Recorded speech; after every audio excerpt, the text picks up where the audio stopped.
5টি দেশের আলেম ওলামাদের নিয়ে রাজধানীর সোহরাওয়ার্দী উদ্যানে প্রথমবারের মতো অনুষ্ঠিত হলো আন্তর্জাতিক খতমে নবুয়ত মহাসম্মেলন।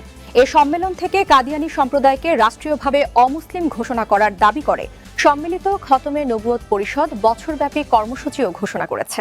15 নভেম্বর শনিবার দুপুরে সমাবেশের মঞ্চ থেকে মহাসচিব মাওলানা মুহিউদ্দিন রাব্বানী ঘোষণা করেন, যদি কাদিয়ানীদের অমুসলিম হিসেবে রাষ্ট্রীয় ঘোষণা না করা হয় তাহলে জাতীয় ওলামা মাশায়েখ সম্মেলন থেকে কঠোর কর্মসূচি গ্রহণ করা হবে।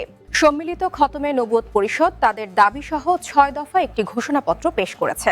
ঘোষিত কর্মসূচির মূল বিষয়গুলোতে আছে আগামী বছরের 30 এপ্রিল পর্যন্ত গণস্বাক্ষর সংগ্রহ, মে ও জুনে প্রতিটি জেলায় জেলা প্রশাসককে স্মারকলিপি প্রদান এবং জুলাই থেকে নভেম্বর পর্যন্ত বিভাগীয় সম্মেলন আয়োজন। সংগঠন জানিয়েছে, এগুলো কার্যকর না হলে ডিসেম্বর মাসে জাতীয় ওলামা মাশায়েখ সম্মেলন করে পরবর্তী কর্মপন্থা নির্ধারণ করবে।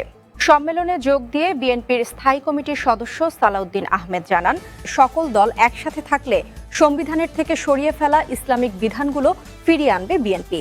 আর ক্ষমতায় গেলে কাদিয়ানীদের অমুসলিম ঘোষণা করা হবে বলে জানান জামাতে ইসলামীর সহকারী সেক্রেটারি জেনারেল রফিকুল ইসলাম খান।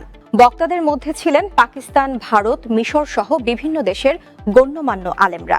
বিএনপির, জামায়াতে ইসলামী সহ বিভিন্ন ইসলামী দলের নেতারা খতমে নবুয়তের এই সম্মেলনে বক্তব্য দেন।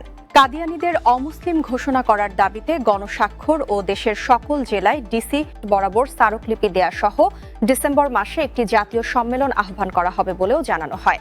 তবে বিশ্লেষকদের মতে বাংলাদেশের ভবিষ্যৎ সরকারের উচিত আহমদিয়া ইস্যুতে কোনো রাষ্ট্রীয় সিদ্ধান্ত হঠাৎ করে না নেয়া, কারণ দেশের 90% বেশি মানুষ খতমে নবুয়তের প্রশ্নে অত্যন্ত সংবেদনশীল। তাদের এই ধর্মীয় অনুভূতিকে সম্মান দেখাতেই হবে। কিন্তু রাষ্ট্র যদি অমুসলিম ঘোষণা করে তাহলে আহমদিয়াদের ওপর হামলা বেড়ে যাবে, আর উল্টো পথ নিলে লাখো মানুষের ক্ষোভে দেশ অশান্ত হয়ে উঠবে। সুতরাং সবচেয়ে নিরাপদ ও বুদ্ধিমান পথ হলো রাষ্ট্র এ বিষয়ে কৌশলী অবস্থান নেওয়া, আহমদিয়াদের নিরাপত্তা নিশ্চিত করা এবং উলামাদের শান্তিপূর্ণ কর্মসূচি চালাতে দেওয়া। এটাই একমাত্র উপায় যাতে ধর্মীয় সংবেদনশীলতার প্রতি সম্মান প্রকাশের পাশাপাশি এ রক্তপাত ও বিশৃঙ্খলা ছাড়াই দেশ শান্ত থাকে।